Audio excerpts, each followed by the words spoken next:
आज हम लोग बिहार स्पेशल पढ़ने के क्रम में बिहार की भूगर्भिक संरचना और धरातलीय स्वरूप हम लोग पढ़ेंगे। इससे पिछले वाला जो क्लासेस था उस क्लासेस में हमने बिहार से संबंधित बिहार का एक सामान्य परिचय देखा था।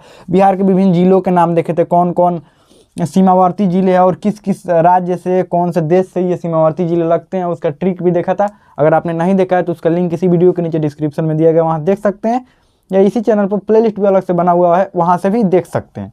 तो चलिए आज हम लोग बिहार की भूगर्भिक संरचना एवं धरातलीय स्वरूप के बारे में विस्तार से समझेंगे और जानेंगे कि यहाँ से कौन कौन से प्रश्न और कैसे प्रश्न पूछे जाते हैं। ठीक, तो चलिए हम लोग शुरू करते हैं। बिहार की अवस्थिति हम लोगों ने देखा था, पिछले ही क्लास में देखा था कि बिहार का जो अवस्थिति है, आप देखिएगा तो मानचित्र में भी देखिएगा या ग्लोब में देखिएगा तो ये उत्तर पूर्वी भाग में है बिहार की अवस्थिति। ये भारत भी उत्तर पूर्वी भाग में ही है, इसलिए बिहार भी क्या है, उत्तर पूर्वी भाग में है। ठीक है, ये समझ लेते हैं। और इसका बिहार का जो आप मैप देखिएगा, बिहार का मैप आप अपने पास एक रख लीजिए। ठीक, बिहार का मैप एगो आप अपने पास रखिए, ताकि रखने से आपको समझ में आएगा, थोड़ा सा इसको समझ बनाने में बेहतर होगा आपको। अब आप देखिएगा इसका आकार तो आयताकार है, नॉर्मल सा। ये तो कोई भी बच्चा जो आयत के बारे में जानता है देखेगा तो समझ जाएगा कि आयताकार ही है, लगभग पूर्ण रूप से आयताकार नहीं लेकिन आयताकार है। ठीक, अब एक और बात इसकी थोड़ी सी पूछी जाती है, लंबाई और चौड़ाई पूछी जाती है आपसे। यह पूछा जाता है कि उत्तर से यहाँ पर ये उत्तर वाला भाग हो गया, ठीक है, ये दक्षिण वाला भाग हो गया, उत्तर दक्षिण, ये दाहिना पूरब होता है और बायां हाथ पश्चिम होता है। तो आपसे पूछा जाता है कि इधर से यहाँ तक की इसकी दूरी कितनी है। सिंपल सा ऐसे याद रखिएगा, 3 4 5। क्या याद रखना है, नीचे से ऊपर 3 4 5, तो कितना हो जाएगा 345 किलोमीटर। कैसे याद रखेंगे, 3 4 5, इसकी यहाँ से लंबाई है इतनी, यहाँ से लंबाई। ठीक है, अब आपसे पूछा जाएगा कि यहाँ से यहाँ तक की लंबाई कितनी है, तो कितना कितना याद रखेंगे, 3 4 5 किए थे, तो इस बार क्या करना है, 4 3 और बीच में 8 लेकर आ जाना। 4 3 7 होगा बीच में, लेकिन लिखना कितना है 8, यानी 483 किलोमीटर। यहाँ से यहाँ तक की जो लंबाई है वो 483 किलोमीटर है। यानी कि आपको उत्तर से दक्षिण की लंबाई पूछी जाएगी तो यहाँ पर 345 किलोमीटर है, दक्षिण से उत्तर की लंबाई पूछी जाएगी तो 345 किलोमीटर है, और पूरब से पश्चिम की लंबाई पूछी जाएगी तो यहाँ से पूरब से पश्चिम कह लीजिए, या पश्चिम से पूरब की लंबाई पूछी जाएगी तो 483 किलोमीटर है। पूरब से पश्चिम की पूछी जाएगी तो भी 483 किलोमीटर ही है। कैसे याद रखिएगा एक बार और, 3 4 5 यानी 345। ठीक, 4 3, तो 4 3 के बाद यहाँ बीच में 7 लिखना है, लेकिन 7 नहीं 8 कर देंगे तो 483 किलोमीटर हो जाएगा। ये आप ऐसे भी याद रख सकते हैं, बुद्ध का महापरिनिर्वाण का ये समय है, बुद्ध की मृत्यु 483 ईसा पूर्व में हुआ था।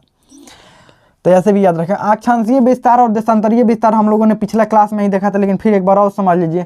यहाँ से देखा जाएगा, ये बिहार की सबसे उत्तरी जिला है। सबसे उत्तरी जिला कौन सा है, पश्चिमी चंपारण। ठीक है, पश्चिमी चंपारण है।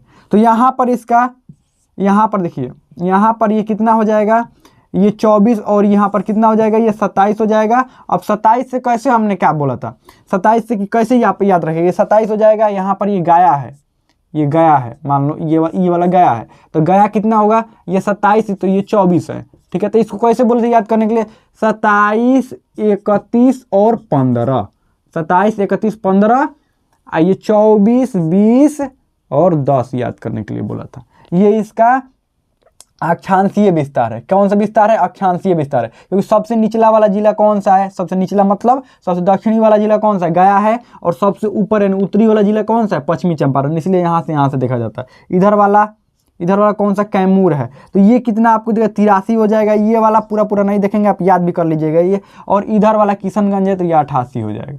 ठीक है, तो ये इसका देशांतरीय विस्तार है, इसको याद रखिएगा। 83 19 50 याद रखिएगा, 88 17 40। कैसे, ये डिग्री है, ये मिनट है और ये सेकंड है।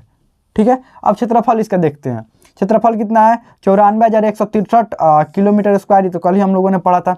भारत की कुल हिस्सा का कितना प्रतिशत इसके पास भूभाग है, 2.86% है।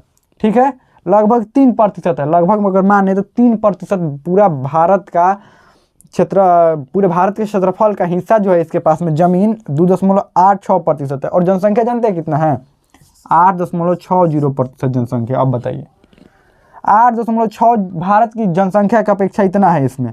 इतना जनसंख्या रहने के लिए मात्र इतना ही जमीन है। और इसको अगर कहें ये आप जमीन के मामले में तो ये 13वां स्थान है इसका। कौन सा? 13वां स्थान। चलिए अब इसकी थोड़ा सी सीमाएं देख लेते हैं। और जब हम जनसंख्या पढ़ेंगे तो उसके बाद बताए ही थे 2011 का जब जनसंख्या के लिए एक अलग से वीडियो हम लोग पढ़ लेंगे, ठीक है। सीमाएं कल देखे थे। उत्तर में ये नेपाल है, नेपाल से कितना जिला? 7 जिला यहाँ से कनेक्टेड है। यहाँ से ये उत्तर में नेपाल है, दक्षिण में कौन है? झारखंड है, झारखंड से 8 जिला। फिर यहाँ से उत्तर प्रदेश से कगो जिला है? उत्तर प्रदेश से भी कितना जिला कनेक्टेड है? 8 गो। इधर बिहार का कगो जिला का सीमा लगता है उत्तर प्रदेश से? 8 गो। इधर झारखंड का कगो? 8 गो। और पश्चिम बंगाल से 3 गो जिला लगता है बिहार का। ध्यान रखिएगा, एक ही इंटरनेशनल बॉर्डर शेयर होता है। कौन सा? ये नेपाल वाला। नेपाल से 7 गो जिले लगते हैं, ठीक है। ये समझिए नेपाल, झारखंड, उत्तर प्रदेश और बंगाल, पश्चिम बंगाल जिसको बोला जाता है।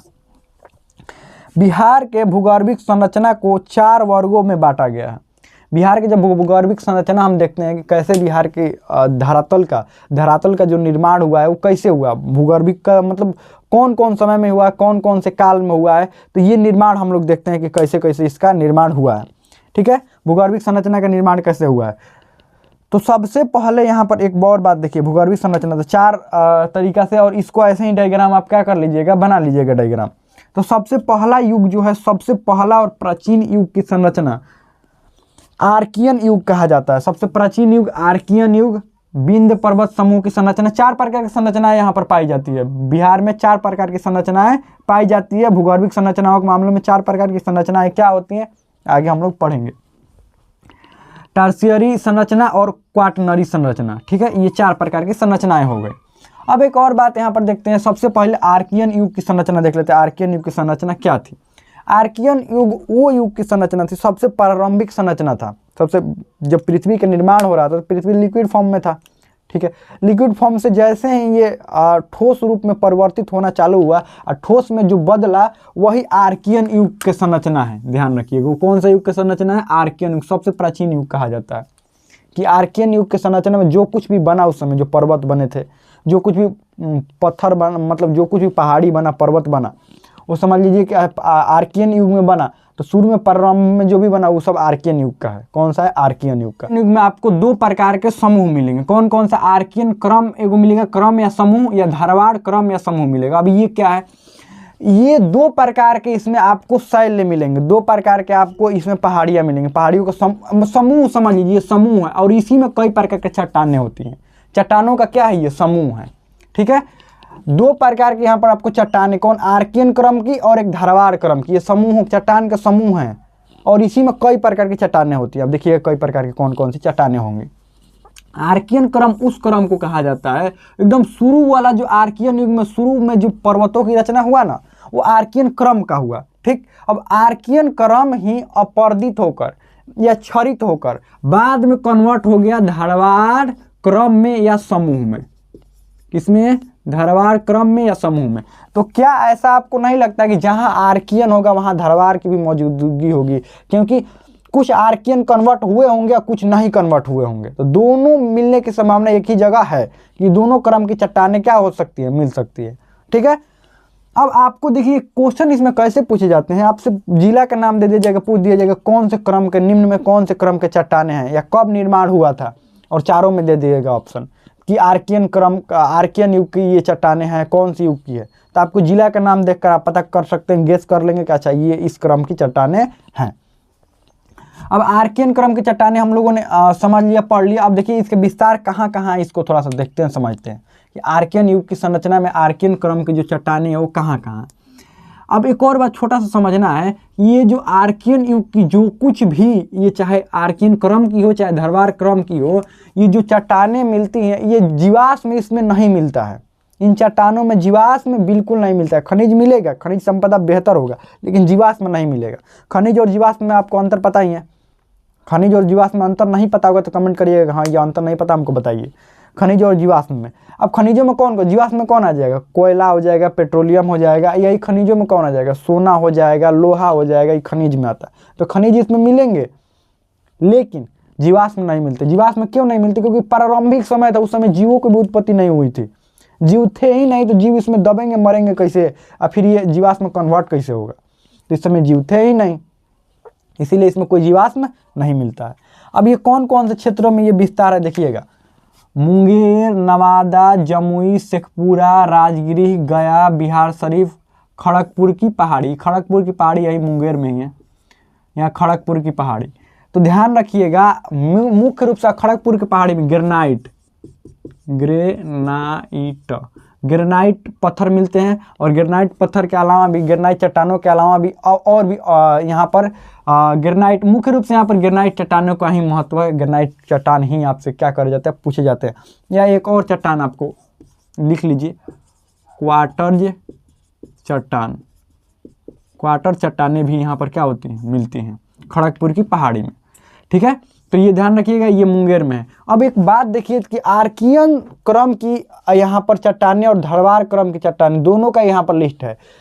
तो ये जो लिस्ट दिया गया है ये धरवार क्रम वाला है, आर्कियन वाला देखिए, जहाँ जहाँ हम गोला लगाएंगे समझ लीजिए कि दोनों होगा, मुंगेर में और गया में। इस जगह पर आर्कियन क्रम की भी चट्टानें मिलती हैं, बाकी जगहों पर धरवार क्रम की चट्टानें मिलती हैं। यहाँ पर धरवार भी मिलेगी, आर्कियन भी मिलेगी, और यहाँ पर भी धरवार और आर्कियन दोनों मिलेगी, लेकिन इन जगहों पर सिर्फ धरवार मिलेगा। ठीक, समझ लिए। आगे बढ़ते हैं हम लोग अगले वाला में, बिंद समूह। और एक और बात देखिए, तो इधर किधर की तरफ है, सब ये इधर वाला है, यहीं वाला सब जिला है, इधर वाला सब जिला होगा, ये इधर वाला नीचे वाला सब जिला है, यहाँ पर देखिए दक्षिण वाला सब जिला है ये।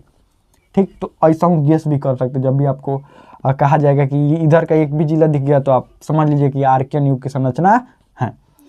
अब देखिए कुछ ऐसे है कि जो दोनों में। अब अगला बिंद समूह की संरचना देखते हैं कि बिंद समूह की संरचना में कौन कौन सा कैसा जो चट्टानें हैं वो आती हैं बिंद समूह की संरचना में।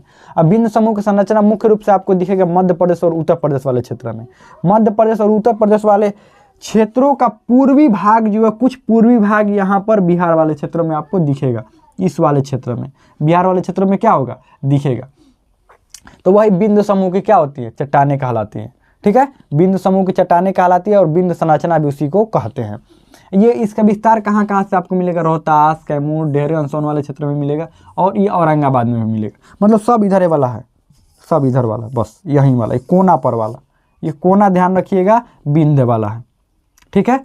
अब एक और बात, चूना पत्थर और बालू पत्थर सोन घाटी के बीच पाया जाता है। ये सोन घाटी जो है रोहतास और कैमूर, इन दोनों क्षेत्रों में सोन घाटी के बीच चूना पत्थर और बालू पत्थर पाया जाता है। और बालू पत्थर का एकमात्र बिहार में स्रोत है वो सोन घाटी है।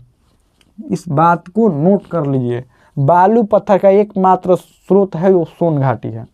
सोन नदी के उत्तर में है ये। ठीक, सोन नदी के उत्तर में मिलते हैं ये, इस बात को ध्यान रखिएगा। चलिए आगे बढ़ते हैं। जब नदियों के बारे में पढ़ेंगे तो उसके बारे में पढ़ लेंगे, और पत्थरों के बारे में आपको चट्टानों के बारे में एक अलग से वीडियो हम लोग पढ़ेंगे, या आगे भी इसको पढ़ लेंगे। इसको समझते चलिए केवल।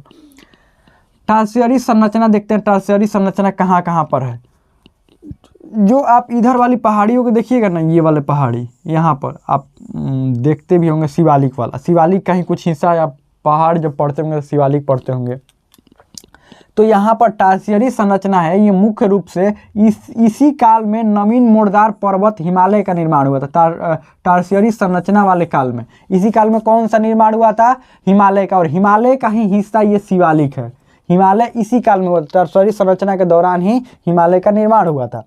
और इसी काल में नवीन मोड़दार पर्वत है, फोल्डेड माउंटेन जिसको कहते हैं, ये नया है हिमालय। और ये हिमालय का ही कुछ हिस्सा यहाँ पर देखिए, ये कौन कौन सा यहाँ पर लिखा हुआ है, पश्चिमी चंपारण, पूर्वी चंपारण और पूर्णिया।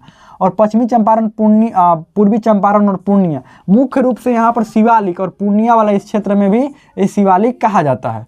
ठीक है, कि शिवालिक के कुछ हिस्से यहाँ पर भी है और इधर है। तो इस बात को ध्यान रखिएगा, टर्शियरी संरचना के अंदर शिवालिक आता है, और शिवालिक ये सब शिवालिक पर्वत श्रेणी के अंतर्गत आते हैं। यहाँ पर भी शिवालिक पर्वत श्रेणी के बारे में हम लोगों को थोड़ा पढ़ना है, उसको आगे हम लोग क्या करेंगे, पढ़ेंगे शिवालिक पर्वत श्रेणी के बारे में विस्तार से। अब आपसे पूछ दिया जाता है निम्न में कौन से जिले में शिवालिक पर्वत श्रेणी का विस्तार है, तो ये आपको तीनों अगर जिले रहेंगे तो इन तीनों जिलों में विस्तार है शिवालिक पर्वत श्रेणी का।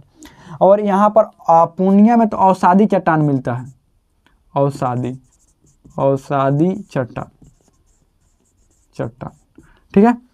क्वाटनरी संरचना, अब क्वाटनरी संरचना के अंतर्गत कौन सी संरचनाएं हुई हैं, गंगा के मैदान का निर्माण इसी संरचना के अंतर्गत हुआ है। गंगा में जो मैदान देखते हैं, गंगा का मैदान देखते हैं, दोनों तरफ गंगा नदी के दोनों तरफ जो मैदानों का निर्माण देखते हैं, इन मैदानों का निर्माण क्वाटरनरी संरचना के अंतर्गत क्या हुआ है। कुछ आपको यहाँ पर कुछ चट्टानों के भी आपको साक्ष्य दिखेंगे, लेकिन हल्का हल्का दिखते हैं, ज़्यादा आपको नहीं दिखेंगे। मुख्य रूप से गंगा के मैदानी भागों का निर्माण हुआ है और यहाँ पर जलोढ़ मिट्टी की अधिकता पाई जाती है। देखिए इधर जलोढ़ मिट्टी कम मिलेगा, इधर से नदियाँ चलेंगी ना तो जलोढ़ मिट्टी कम मिलता है, लेकिन यहाँ आते आते जो नज़दीकी वाला क्षेत्र है, इधर आते आते जलोढ़ मिट्टी की जो मात्रा है वो बढ़ जाती है। और बिहार का 95% हिस्सा, लिख लीजिए कहीं पर, 95% हिस्सा जो है वो मैदानी भाग है, 95% हिस्सा मैदानी भाग है। तो इतना हम लोग समझ लिए इस चट्टानों के क्रम के बारे में, कब कब निर्माण हुआ। इसके आगे हम लोग पहाड़ियों के बारे में पढ़ेंगे, कौन कौन बिहार में पहाड़ियाँ है, पहाड़ियों से कौन कौन नदियाँ कहाँ कहाँ से क्रॉस करती है, नदियों के बारे में पढ़ लेंगे। लेकिन अभी नहीं, नदियों के लिए अलग वीडियो बनाएंगे। और इसके बारे में थोड़ा आपको समझ आया होगा। जैसे ये चैप्टर खत्म होगा ना, अब मिट्टी के बारे में, जलोढ़ मिट्टी के बारे में हम लोग कुछ पढ़ेंगे, आगे माउंटेन के बारे में हम लोग को पढ़ना है। जैसे ही खत्म होगा आपसे ऑब्जेक्टिव क्वेश्चन, जो PYQ में ऑब्जेक्टिव क्वेश्चन पूछे गए हैं वो, और कुछ एक्सपेक्टेड जो ऑब्जेक्टिव क्वेश्चन है वो दोनों का एक साथ करके, और हम लोग इस चैप्टर खत्म होने के बाद इसका टॉपिक वाइज हम लोग क्या कर लेंगे, ऑब्जेक्टिव क्वेश्चन देख लेंगे। तो हमें लगता है कि आपको समझ में आ गया होगा। आपको अब इसमें कोई भी डाउट हो, कोई भी क्वेश्चन हो, आप कमेंट में पूछ सकते हैं, हमें तो समझ में आ गया होगा।